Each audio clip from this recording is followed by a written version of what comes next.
دا د باتورانو کور دا د باتورانو کور دا د باتورانو کور دا د باتورانو کور ساتو یې پسرو وینو دا د شهیدانو کور دا د باتورانو کور. بسم الله الرحمن الرحیم. د هرات ملي ټلویزیون معزز لیدونکو په سلامونه مو هرکلی کوم. نن درېنۍ سهشنبه د 1445 هجري سپوږمیز کال د رمضان المبارک 2مه نیټه ده چې د 1402 د کب د 22 نیټې سره سمون خوري. ستاسې پام د دې مهال خبري ټولګي ته راګرځوم. په سر کې د څو خبرونو سرټکي. د ایران په سرحدي کومیسارۍ کې د افغان او ایراني اړوندو مسؤلانو ناسته. دغه ناسته د ګمرکي او سرحدي چارو د لا همغږۍ په موخه جوړه شوې ده. په ګمرکاتو کې د اسانتیاوو راوستل د ګمرکاتو چارې او ساعتونه د پخوا په څیر روان دي.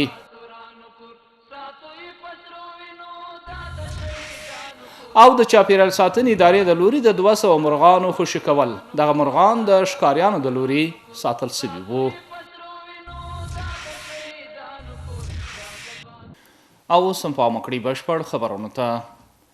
د ایران په سرحدي کومیسارۍ کې د افغانستان او ایران د سرحدي مسؤلانو په ګډون د لا همغږۍ په موخه یوه ناسته جوړه شوه. د 200 نمبر الفاروق قلوردو ویان عزت الله سیدي وایي د افغانستان لوري د سرحدي مسؤلانو په مشرۍ د 5مې سرحدي لوا قماندان حاجي محمد رحیم خادم او یو شمېر نورو مسؤلانو په ملتیا د سرحدي لوا د 3م کنډک قماندان د اپراسیون امیر او اسلام کلا کومیسارۍ مرستیال حضور لري. په دې ناسته کې د افغانستان خاورې ته څیرمه د تپیسیا تاڼي سیمه کې د ایران د لوري د سړک جوړونې او داراز اسلام کلا او دوغارون مرزي ستونزو د حل په اړوند خبرې وشوې. په پای کې اړوندې ستونزې هوارې او د مسافرانو د تلو راتلو چارې په عادي ډول روانې پاتې شوې. د هرات د ګمرک ریاست په ګمرکاتو کې د اسانتیاو د راوستو خبر ورکړل شوی دی. د دې ادارې د رئیس په وینا د هیواد د وګړو د اړتیا وړ توکو د کمۍ د مخنیوي په موخه د روژې په مبارکه میاشت کې د کار ساعتونه د پخوا په څیر دوام لري. یو شمېر سوداګرو او پانګوالو په ګمرکاتو کې د اسلامي امارت د لوري د سهولتونو راوستو له امله ستاینه کړې ده. نور حال په چمتو کړي راپورټ کې. د روژې مبارکې په رارسېدو سره د هرات ګمرک ریاست په دې اداره کې د یو شمېر سهولتونو د راوستو خبر ورکړی دی. د هرات ګمرک رئیس په وینا اوس مهال په روژې مبارکه میاشت کې د خلکو د اړتیا وړ توکو د کمۍ د مخنیوي په موخه په ګمرکاتو کې ساعتي کارونه د پخوا په څیر دوام لري. په اسلام کلا سرحدي ګمرک کې موږ 14 ساعته کار کوو. نوروز د حمل د اول نه به خاطر موږ ان شاء الله 4 ساعته کار کوو. د غصب محصولي ګمرک کې زموږ د کاري وخت تقریبا 14 ساعته 15 ساعته پورې کاري وخت رسیږي.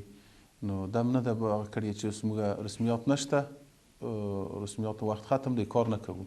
تر اوسه پورې الحمدلله چیرې مراجعینو ته، تجارانو ته، نمایندګانو د تجارانو ته دا نه دی ویلي چې د کاري وخت ختم دی، سبا ته راشه. کار مو خلاص کړی. د بل لوري په هرات کې یو شمېر سوداګرو او پانګوالو د ګمرک د دې اقدام هرکلی کړی دی او وایي اسلامي امارت په دې برخه کې ورته ډېرې اسانتیاوې برابرې کړي دي. ډېر کومک یې کړی په ګمرک کې بیخي ډېر وسایل راوستي دي. کار د ډېره پورې کېږي. د ختم کار به پر 8:30 بجې کار شوسي. د 15 بجې پر دې موږ کار کوو. په ګمرک کې موټروانان، تجاران هر سړی ډېر راضي دي. یک موتر هم که بمونه به داخل گمرک، یعنی پروسی کاری از او خلاص شده باشه، پول از او تحویل شده باشه، اونا اجازه خروج میدم تا هستم، تا ختم کار هستم. اینا د یادونې وړ ده چې په هیواد کې د اسلامي امارت د 2.5 کال حاکمیت په بهیر کې د ګمرک عایدات هم په بې ساري ډول ډیر شوي دي. د هرات د اطلاعات او فرهنګ ریاست د لوري د سیاحتي خدماتي شرکتونو او د آنلاین دفترونو هنروالو څخه قدرداني وسوه. د اطلاعات او فرهنګ ریاست د ترکیې جمهوریت د همکارۍ او انسجام آژانس تیکا په همکارۍ دغه شرکتونو څخه د قدردانۍ په موخه یوه غونډه جوړه کړې وه. د هرات د ګرځندوی امیر وایي د افغانستان ډیری طبیعي منظرې لري او اړینه ده چې په دې برخو کې پراخ فعالیتونه ترسره سي. نوموړی وایي د روان کال په اوږدو کې شاوخوا 1000 تنه سیلانیان د 15 هیوادونو څخه هرات ته راغلي او هڅه کوو هغوی ته د لا اسانتیاوي برابرې کړو. په همدې حال د ترکیې د تیکا دفتر رئیس ډاکټر عرفات دینیز وویل افغانستان د سیلانیانو لپاره یوه ښکلې سیمه ده. هغه زیاتوي د تیکا دفتر په ډیرو برخو کې د اطلاعات او فرهنګ ریاست سره همکاري لري او په دې برخه کې هم مثبت ګامونه اخیستي دي. د هرات د چاپیریال ساتنې ادارې کارپوهانو او کارکوونکو د خپلو ښاري نظارتونو په ترڅ کې 200 الوتونکي مرغان د ښکاریانو څخه راټول او طبیعت ته خوشي کړي دي. د هرات د چاپیریال ساتنې ریاست مسؤلان وایي دغه خوشي سو مرغانو کې 160 جل 26 میناګانې 15 ساري میناوي 4 زرکې او 15 کارغان شامل دي. د هرات د چاپیریال ساتنې ادارې رئیس حضرت عبدالي وایي سرغړونکو دغه مرغان په 2مه 3مه او 10مه ناحیه کې ساتلي وو.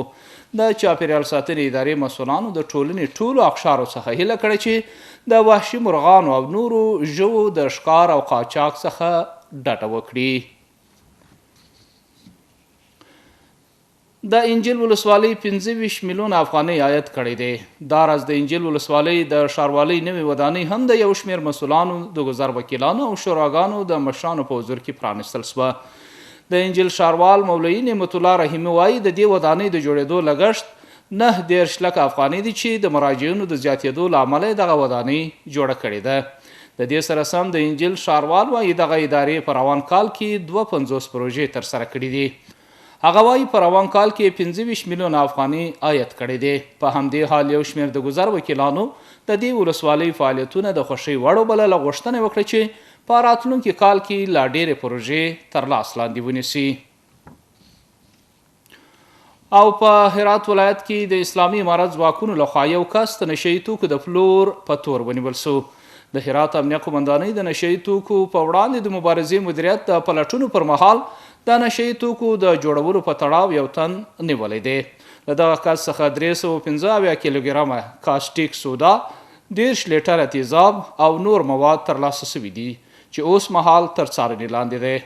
همداراز د هرات ولایت د امنیه قومندانۍ د نشه یي توکو په وړاندې د مبارزې مدیریت منصوبینو د یو بل عملیات په ترڅ کې د هرات ولایت د پشتکو ولسوالۍ په اړوندو سیمو کې د کوکنارو تر کښت لاندې یوه اندازه ځمکه کشف او له منځه وړې ده. او اوس هم د سبا ورځې د هوا حالات.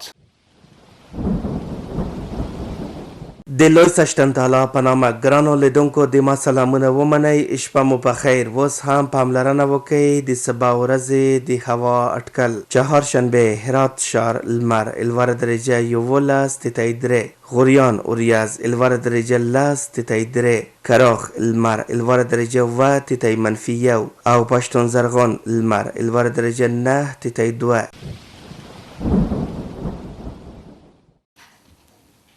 محترم لیدونکو دا خبرونه اوس هم په پای کې یو ځل بیا د څو خبرونو سرټکي. د ایران په سرحدي کومیسارۍ کې د افغان او ایراني اړوندو مسؤلانو ناسته. دغه ناسته د ګمرکي او سرحدي چارو د لا همغږۍ په موخه جوړه شوې ده. په ګمرکاتو کې د اسانتیاوو راوستل د ګمرکاتو چارې او ساعتونه د پخوا په څیر روان دي.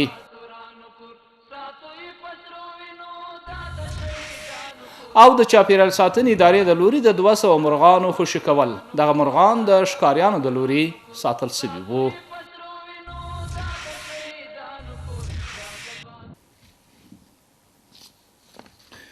محترم لیدونکو دا د دې مهال خبري ټولګه چې ستاسو درنو حضور ته وړاندې سوه. تر بیا مو په لوی او مهربان خدای سپارم. هر چیرې چې یاست نیکمرغه شوي. دا د باتورانو کور، دا د باتورانو کور، دا د باتورانو کور، دا د باتورانو کور، ساتو یې په سرو وینو، دا د شهیدانو کور، دا د باتورانو